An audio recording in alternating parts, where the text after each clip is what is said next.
What's going on, everybody? You're on with Ron and another episode of The Travel Nerds.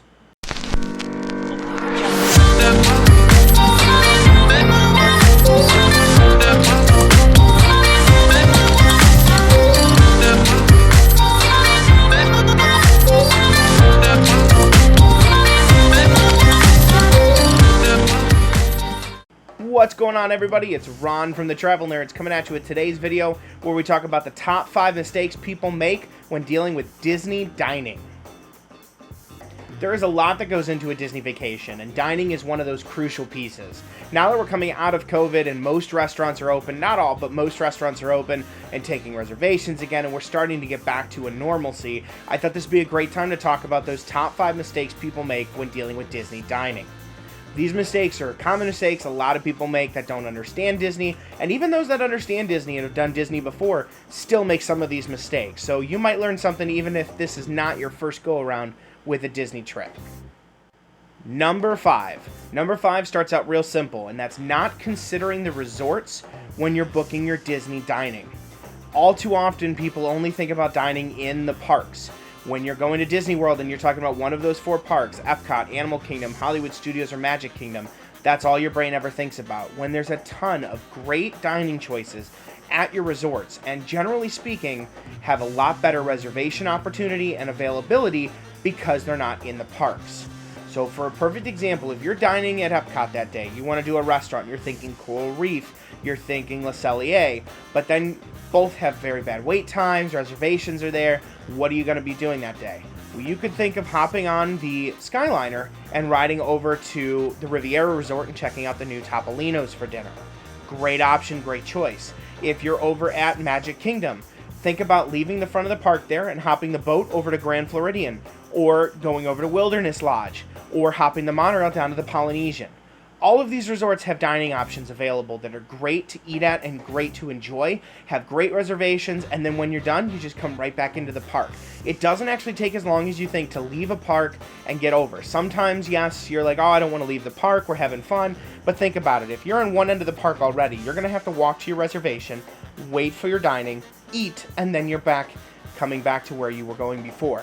Same thing with a reservation in a resort. You're going to leave the park, hop a bus, Skyliner, monorail, boat, whatever it is, to that resort, enjoy your dining, and then come right back. It's no different, but you can get some great dining choices outside of the park. Number 4 is knowing the location of your dining when you make your reservation. And this is kind of a two-parter. So 1, you want to make sure that you're making your reservations at the restaurants you want, but also knowing where they are in the park. So that way when you're in the park that day, you kind of can plan out your day accordingly. If you're in Epcot and you book for the Coral Reef, make sure that an hour before your reservation, you're not all the way back trying to get onto the Frozen ride and worried about how you're going to make it through the rest of the line queue, get on the ride, and then make it back to Coral Reef by the time you make your reservation.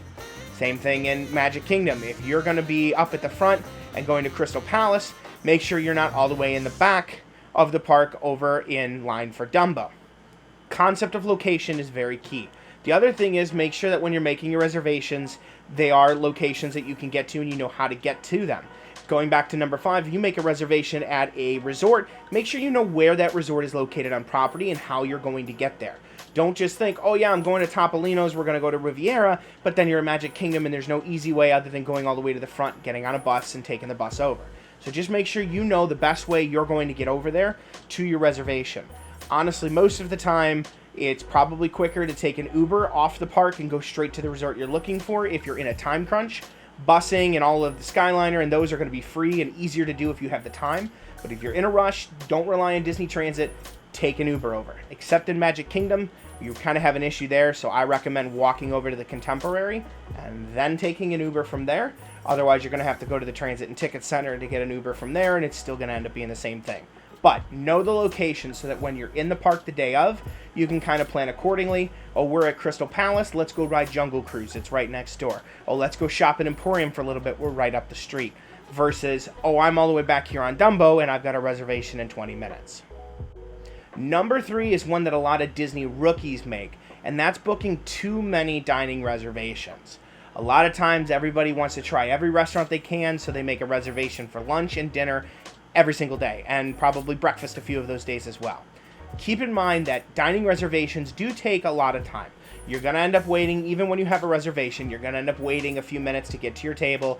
You're going to eat, you're a little sluggish afterwards, so getting back up and running is a little bit of a thing. And if you're going to make these reservations and consistently keep doing all these dining, it's going to suck a lot of time out of your day. I always say pick one reservation a day, whether it's breakfast, lunch, or dinner, and try to plan that accordingly. And then like on one day, do two of them, like a breakfast and a dinner. But realistically, pick your favorites, lock down one dining reservation a day, and then the rest of the time do quick services and enjoy the park. A lot of times you can get a quick service in the morning in your hotel for breakfast, get into the park, do another quick service for lunch, and then make that fun dining reservation for dinner at Be Our Guest or Cinderella's Royal Table, or going over to Hollywood and Vine, or going over to Coral Reef, or going over to the Rainforest Cafe. Do the fun dinner ones. They're great to do, and they do have lunch offerings, but this is one that a lot of people want to try and cram as many dining reservations as they can into a trip, and you need to make sure that you're not, because you're going to suck up a lot of time in your day when you could be doing characters and cavalcades and rides and everything else that there is to enjoy in Disney. Number 2 is not considering what time you're booking your reservations. Everybody always thinks, oh, dinner's at 5 o'clock. We got to book a reservation at 5 o'clock. Oh, it's packed. Let's do a 4 o'clock. And that's great, and that's perfect if that's what you guys want to do. A lot of people do an early reservation and then snacks and stuff around fireworks. Or the reverse. They book an 8 o'clock at night dinner and do kind of two lunches, a quick service in the earlier afternoon and then a second quick service in the later afternoon, or some snacks while they're in between rides or enjoying a show. Every way is fine. It's not a bad timing, but it is to keep in mind how you're doing these reservations. If your family normally eats at 4 or 5 o'clock, I don't recommend doing an 8 o'clock at night dining reservation if you can avoid it. The other thing is, know when the shows are, know when the parades are going to be, the cavalcades are going to be, things like that. If you're wanting to watch the Disney fireworks show, I don't recommend an 8 o'clock at night dining reservation. So sometimes you got to think back to the generic set of your day and how you're going to be doing this and when you're booking. Same thing with breakfast. People are like, oh no, 10 a.m. breakfast is great, except you booked at Ohana and Polynesian, so you got to leave Magic Kingdom and go over to your breakfast, which is fine. But you've got to keep that into consideration, that you're going to get to Magic at 8 and have to turn around and leave at about 9:30 to get over to your reservation. So just make sure that you consider the timing of your reservation. Although in your head it may sound great, you want to know the location of your dining and what you're going to be planning on doing in that general time set to make sure you're not overlapping with something else you want to be doing. Number 1 that I think is the biggest one that people do is not making dining reservations at all. Dining reservations are super helpful. People who don't want to do the sit-downs, they're just going to do quick services the whole time and not do anything. And that's perfectly fine if that's how you guys do Disney. Everybody does Disney a little differently. But you can cancel a dining reservation up to 24 hours ahead of time without incurring any fees or anything like that. So even on your trip, if you guys decide the day before we're running low on money or we have something else we want to do instead, cancel that reservation, but make the reservation when you can. Better to cancel at the last minute than regret not having one and trying to get on a standby list and waiting 2.5 hours for a table at some dining location. Especially the popular ones like Be Our Guest or Coral Reef or Le Cellier, or any of the popular ones in any of the Disney parks for that matter. If it's at all possible to get a reservation, get it. You can always cancel up to the day before without incurring any type of fees or issues like that, but better to cancel and not need it than to regret and not have it. Well, these are our top 5 Disney dining mistakes that people make, but I'm curious, is there another one that we missed that you guys think is important to know? Leave us a comment below on it. I'm kind of curious, are there other dining mistakes that people make? I'd love to do a part 2 at this with even more stuff if I can get more in the comments below. So let us know what you think. Is there another dining mistake people make that you wasn't on this list? Or do you not agree with this list? Do you think something on here is not a dining mistake or something that you do different? Let us know in those comments below. We really appreciate the support. As always, guys, like I said, we'd really appreciate the support. Please check us out on our social media pages, Facebook, Instagram, LinkedIn, Twitter, TikTok, YouTube, all of our channels.